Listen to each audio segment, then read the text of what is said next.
Think of Spellhouse in flames. Neither of you could do it on your own, but together... Krieger's a separatist. Maipei's a neo-Republican. The Gorman Front, the Partisan Alliance, sectorists, human cultists, galaxy petitionists. They're lost. All of them, lost. Lost. What are you, Luther? I've never really known. What are you? I'm a coward. I'm a man who's terrified the Empire's power will grow beyond the point where we can do anything to stop it. I'm the one who says we'll die with nothing if we don't put aside our petty differences. Petty? I am the only one with clarity of purpose. Well, anarchy is a seductive concept. A bit of a luxury, I'd argue, to a man who's hiding in cold caves and begging for spare parts.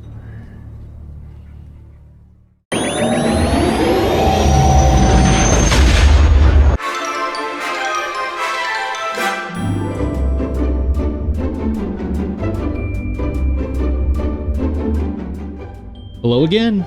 I'm Chuck, and I talk about Star Wars stuff.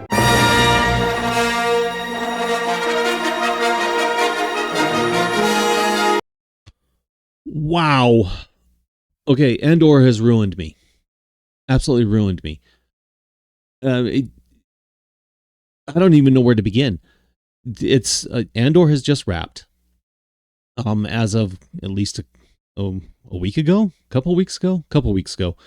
And I went ahead and immediately watched Rogue One right after we finished Andor, and Andor has ruined me for the rest of Star Wars. When I do a direct comparison now of watching Andor, watching the series, both seasons, and then watching another Star Wars movie like Rogue One, or even the 9 films, there's no comparison. Mind you, this is all personal opinion, okay? This is all personal opinion. This is all me. Your mileage may vary. And let that be as that is, okay? The writing, the acting, the stories, plot lines, even special effects, Andor's just blown everything away. Absolutely just blown everything away. I cannot sit and watch something like A New Hope after watching Andor. The reason is because the movies move too fast. They move too fast. There's no character building. There's no story building. There's no... I'm finding myself not being able to invest into the characters or into the story as much as I did with Andor, because Andor was that little bit of feed every week. You know, it's that little bit that you were given every week. Now, again, your mileage may vary, okay? What I am experiencing is not what everybody else is going to be experiencing, nor should it. I have to actually now change my mentality when I'm watching a 2-hour movie versus a weekly series. And this is where I'm having some of the issues. Now, will this stop me from watching any other Star Wars? No. No, it will not. It will not. I am still a fan. I'm still very much a fan. But I am now a little jaded. Yeah, I think that's the word. I think I'm a little jaded. I'm expecting much more now, if that makes any sense. I'm certain that I'm not the only one, but what Tony Gilroy has done, he has changed He has changed Star Wars. The reason is monologues like this. And what do you sacrifice?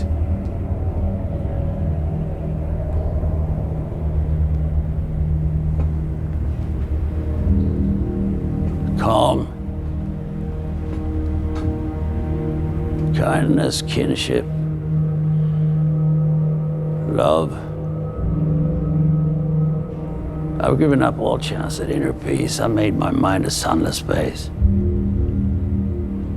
I share my dreams with ghosts. I wake up every day to an equation I wrote 15 years ago from which there's only one conclusion. I'm damned for what I do.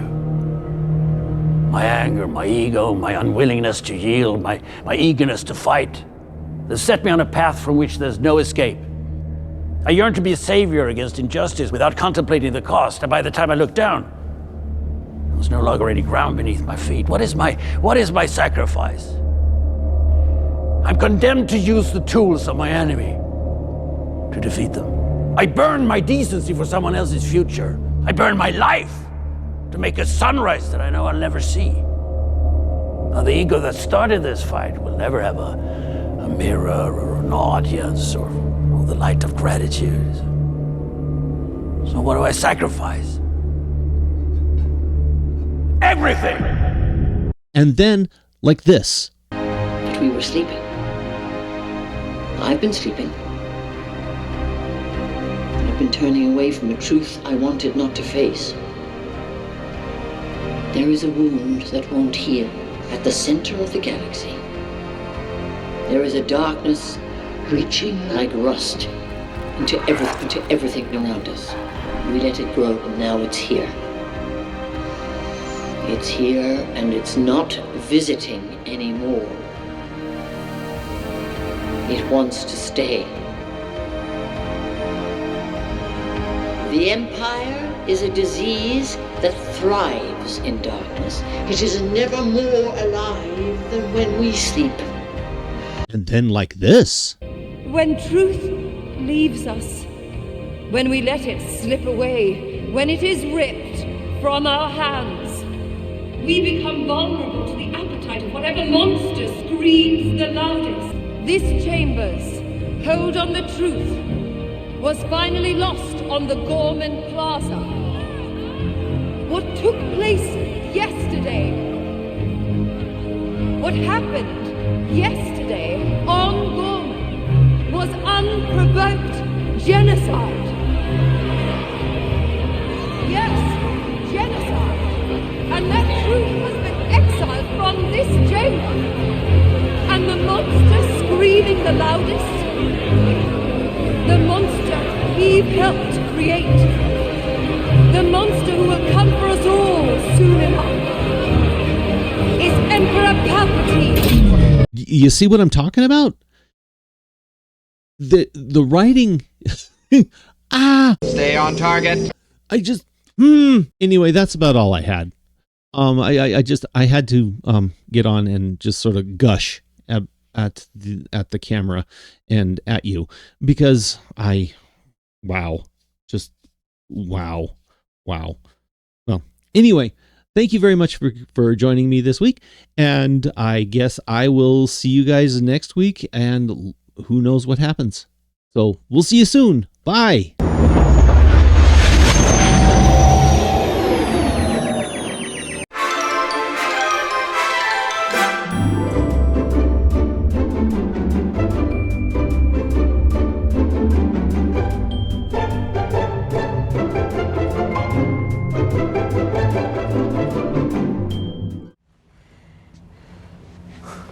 You made this decision long ago. The Empire cannot win. You'll never feel right unless you're doing what you can to stop them. You're coming home to yourself.